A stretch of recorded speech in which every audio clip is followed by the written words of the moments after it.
ciy dikk même nee nañ au sein de Pastef am na ñoo xam ne c'est des complices ci biir Adama nag li mu la ci mën a wax rek jukkil la ko mooy que ne Ndeye Khady Ndiaye fa mu luyoon Almadi Madiambal Diagne moo ko joxoon agrément bi mu amoon Ousmane Sonko lañ bëggoon dil moo tax Macky jox ko accréditation et puis ci mbir mi Ousmane Sonko yor na ay vidéo yoo xamante ni moo ko jox au sein de Pastef am na ñoo xam ne ñoo gënoon a jege Ousmane Sonko ñoo bokkoon ci xeex bi est-ce que gëm nga kàddu yi et tamit lan mooy sa njàngat ci propos yooyu.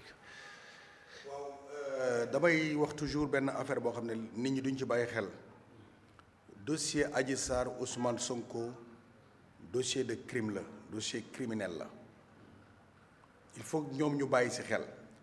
dossier criminel suy enquête di dem ba ñu àtte ba pare sax taxul mu jeex mën nañ xëy amaat fait nouveau ñu dem xooli lan la donc tey man pour man yëpp ay fait la yoo xam ni dafa war a bokk ci dossier bi parce que dossier bi ba léegi dañ ko jàppee contumace àtte guñ ko kon lu nekk en instance la ñu war ko téye toog nëggandiku pour war ko àtte alors complice am na complice amul mafia la wala du mafia mais période bi nga xamante ni am na ñuy génn di ci wax dañuy def affaire de grand frère ñun ak ñoom nañu jéem a jege ji seeni waajur le plus rapide possible nañ jéem a dem jege ji seen waajur parce que dañuy niru ñoo xam ne ils sont complètement détachés ci seeni mbokk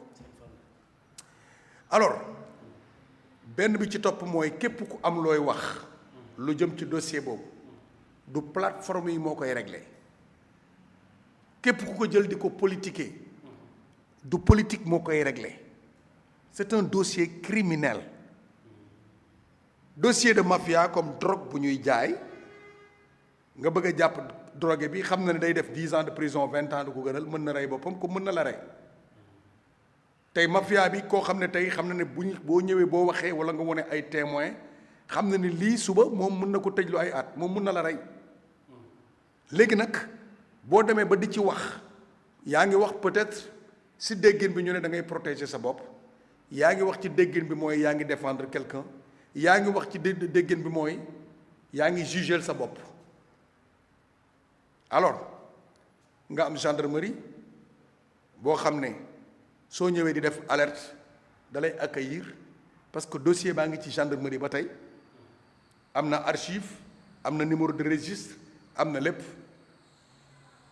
pour gonfler le dossier wala soit préserver l'enquête am nga droit même discrètement nga déplacer wu dem gendarmerie toog ak le chef de brigade nga ne ko man ci dossier Adji Sarr bi dama am yoo xam ne woowu mu ci woon te man am na lu ma ragal mu dal sama kaw wala am na lu ma bëgg a xamle nga ñëw chef de brigade bi accueillir la nga expliquer ko problème yi nga xam ne yow moom nga gis après mu jeex mais boo bëggee nekk ci internet bi di wut ay buzz moi je me dis que ni quelque part yaa ngi mettre ta vie en danger quoi sa vie yaa ngi koy mettre en danger et c'est très grave. d'accord ci ñoom ci anam bi ñu ciy defee ay sorties. ñoom ñëpp d'accord ma ci kenn d'accord ma ci benn parti de l'accusé comme le parti du plaignant.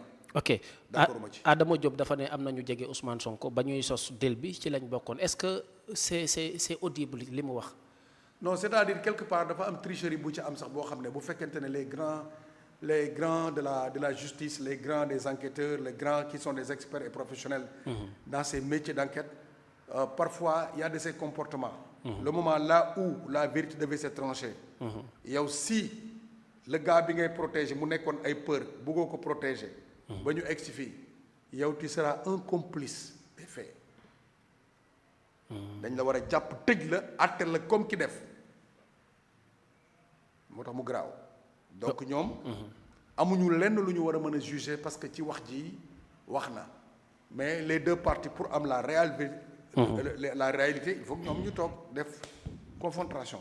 ok ci wàll boobu dañoo gis ne ci mbir mi le premier ministre Ousmane Sonko bi ñu àttee ba tey àttee ko contumace rarement lay tudd dossier bi day wax ne maanaam dossier Mame Mbaye Niang moo ko gàllankoor est-ce que jàpp nga ne maanaam d'une part dossier bi dinañ ko ubbiwaat et puis est-ce que mën na ci am dara. dossier bi heure bu nekk mën nañ ko ubbi. waaw plaignante bu ñëwoon tey nii Ousmane Sonko ni mu nekk ci nguur gi nii. mu porter plainte teg ko. dañ koy jëlee ci biir nguur gi. purement et simplement mais duñ ko àttee comme tribunal directement nii. parce que déjà c'est un ministre. haute juridiction. kon donc. dañ koy yóbbu ci anam fi ñu ko war a àttee ci hauteur u graatam teewul àtte bi du changé ci même sujet bi lay doon. muy benn. ñaareel bi Ousmane Sonko boo ko liiree ci dossier bi. dafa am lu mu ciy ragal lay niru.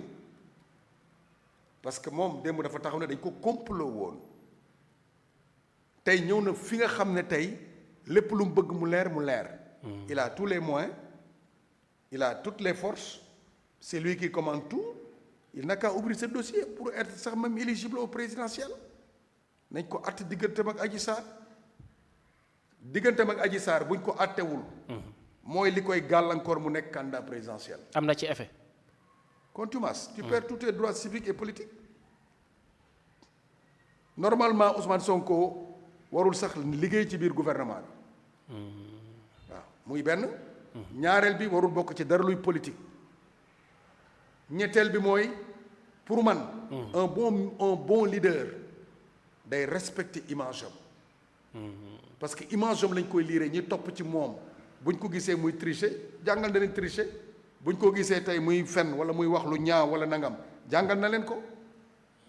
kon donc am na loo xam ne moom image am moom moo ko war a prôner ci manière pour la vérité parce que moom vérité la mos di incarner vérité boobu moom la leen di dompter vérité boobu moom la leen di prouver loolu da koy teg ci table bi mu leer mu set ci ñaari boor yi nga xam ne da ko doon incarner Ousmane Sonko da doon incarner nitu diine laa quoi dama gëm yàlla quoi dama jàng alxuraan am naa daara alxuraan suma kër beneen bi doon incarner ne man je suis un vrai leader mosuma laal yëfu jàmbur mosuma tax mosuma def dara maa fi gën a jub ñu ne ko da ngaa am xale bu jigéen bu lay jiiñ si mari ŋàññ te nanguwu ko mais taxawal Sénégal taxaw yëpp nga ne leen mu ngi ni maa ngi nañu àtte yow fan laa la mos a defee lii wax ko wane ko.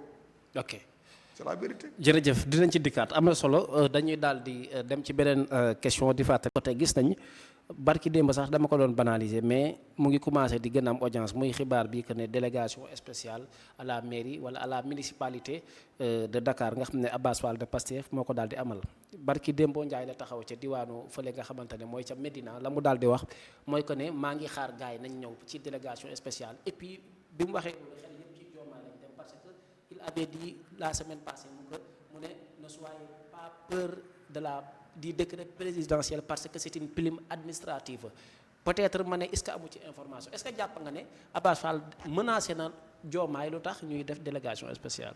Abass Fall ne devait pas être le maire de Dakar. waaw loi. buñ ne loi bi dañ koy appliquer. loi bi buñ ko appliquer ci les premières sanctions. dañuy ñëw teg la première solution. loi. bu ñu appliquer rigueur bi. ne waa jiñ fii jëlee c'est parce que dañ ko jiiñ wala ay këyitam setul mais le gars là il a été élu par le peuple les populations ñoo ko élire voté ko légalement mu falu ku ko bëgg a remplacer daa meloon ni tey moom sax sans mu nekk peine de crime wala dara lu ñu mentionné ci moom mu defoon luubal ci biir mairie bi délégation spéciale moo koy remplacer. C'était la première forme avant lenn ñuy choisir ku mën a doon. C'est l'État qui devait choisir une délégation spéciale boo xam ne moo ko war a remplacer. Parce que un maire ne doit même pas s'absenter de la mairie su ko insister di ci absenté délégation spéciale lañ ko war a tegal. kon donc su fekkee ne y a pas le crime qui a été fait dans sa fonction par exemple Barthélémy bi muy nekk ci biir mairie bi du foofu lañ ko jiiñee crime bi. à l'absence à dehors. En dehors de ça et puis il y a longtemps peut-être ñuy juger ci casier judiciaire am fan la jaar ba ñu accepter ko mu nekk candidat. Ousmane Sonko de la même sorte la nekkee candidat parce que Ousmane Sonko était jugé de contumace il ne devait pas être candidat législatif aux élections législatives. tey Barthélémy Dias niñ ko fa jëlee c'est totalement je sais pas niñ ko mën a qualifier mais manquement mën na am manquement. yoo xam ne nii ci wàllu yoon. gisuñu ko muy que tey dañ ko waroon defal. délégation spéciale bi fa Barth jóge en attendant te Barthélemy il a les privilèges aujourd'hui d'aller à la justice pour effacer son casier judiciaire parce que quand on te juge bu ñu la àttee tëj la nga tëdd ko boo génnee 10 ans après mën nga dem effacer sa casier judiciaire pour nga nekkat candidat pour nga nekkat éligible Barth mën na dem effacer ji casier judiciaire am donc tey Abass Fall obligatoirement dafa war dem délégation spéciale waaw parce que loolu mooy yoon loolu mooy yoon parce que tey bu ñu ne am na manquement yu fa am bu ñu nee manquement yu fa am. am na ay ndëgg sërëxal yu ñu ko tegal kañ lañ ko war a mën a xool kañ lañ ko war a mën a attribuer yenn projet yi Barth commencé woon kan moo ko mën a jël en endosse ki ko war a endossé état la war a bokk moo tax ñuy wax délégation spéciale su ñu jëlee maire dañuy andi délégation spéciale parce que état doo ko mën a jiiñ bu dara amee foofu mais Abass Fall lu fa am leneen. Barth mën na ñëw ne man lii laa fi bàyyi woon loolu mu fi bàyyi du lu mën naa ko bàyyi woon. moo andi polémique mais su nekkee état. moom dina xam fan lay jaar pour consulter léppam. ok mais tey bu ñu ko fa jëlee ça serait une décision légalement juridique wala ça serait une décision d'une appartenance politique boo xamante ne wala. il s'agit pas d'appartenance politique. il s'agit pas d'appartenance politique loolu du ay parce que Pastef la jógee. parce que président bi daa xuloo kii wala kee wala kële non. c'est parce que daa am fu ñu jëm déjà am na fu ñu jëm mooy les Jeux olympiques. am na projet yu ñu débuté woon projet yu mag tey boo gisee am na ay projets yu nekk ci biir dëkk bi Dakar booy dem sax am na tali yoo xam ne dañ leen dagg def ay un peu déviation yu bëri c'est à cause de ça il y a des déviations. projets yi dafa am projet yu nekk entamé woon. léegi projet yooyu amoon na financement bu ci amoon nag yeneen ak yeneen yu ci am. tey boo ñëwee ne Barth yow yaa luubaloon lii Barth ne man lépp tegoon naa ko ci projet bi defoon naa ko ci.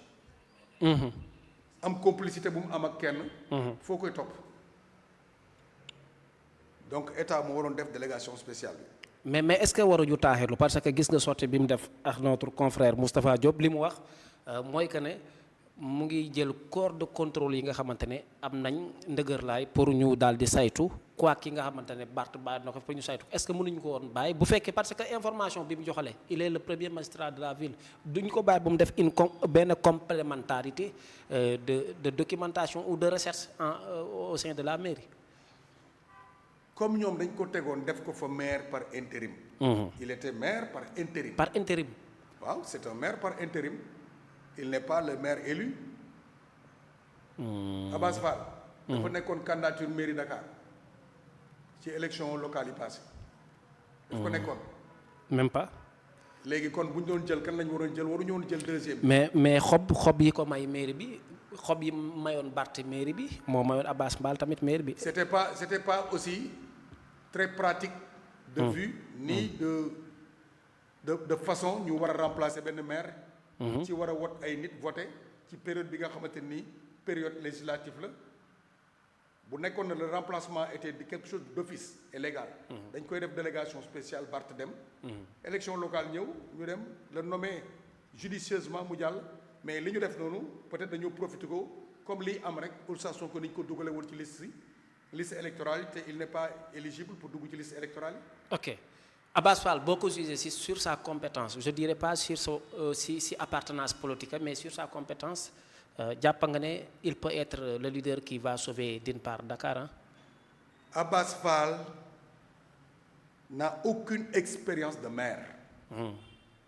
pour pouvoir gérer Dakar loolu rek war nañ ko mën a xool. par rapport à Barth. waaw parce que. da ngay andi kenn mu nekk stage ci benn background boo xam dafa laaj. expérience d'abord kon loolu nekk na loo xam ni erreur la quoi. parce que mën na arrêter ay projet mën na andi ay dysfonctionnement ci administration bi. ak ay manquements. donc c'était la délégation spéciale moo doon réponse bi amul leneen parce que état moo gën a ay pour contrôler li nga xam ne moom la fa Barth bàyyi ak Barth la mu fa mën a def parce que avant de faire quitter Barth il devait faire même de l'audit. avant ñu dem élection on devait faire de l'audit à Barth. waaw ok. Abass Fall. boo ko audité tey mën na daanu. bu fekkee ne Barth bàyyi na fa yoo xamante ne nii façon la moo ko gën a xam mairie cabaxal ko ay ay affaire day daanu.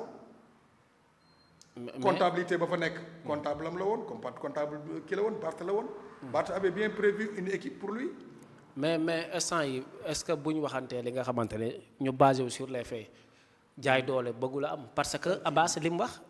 kenn wax loo ko moom moo jékki wax ko moo xam information bu ñu ci am mais bi ñu gisee ne au début laataa li nga xamante ne mooy discordance bi am diggante Pastef ak Diomaye président wax nga ko léegi li waroon a jiitu ca mairie bu Dakar mooy délégation spéciale du dëgg yaa ko wax léegi. waaw mais léegi bu fekkee ne xamoon nañ ne moo war a jiitu te tëgg si seen tànk ñu dem ba ins bi ñu nañu dañ fa bëgg a yóbbu délégation spéciale est-ce que duñ jàpp ne genre xeex boo xam ne politiquement lañ ko bëgg a gérer. xam nga dafa am benn forme boo xam ne nguur noonu lay doxee la plupart.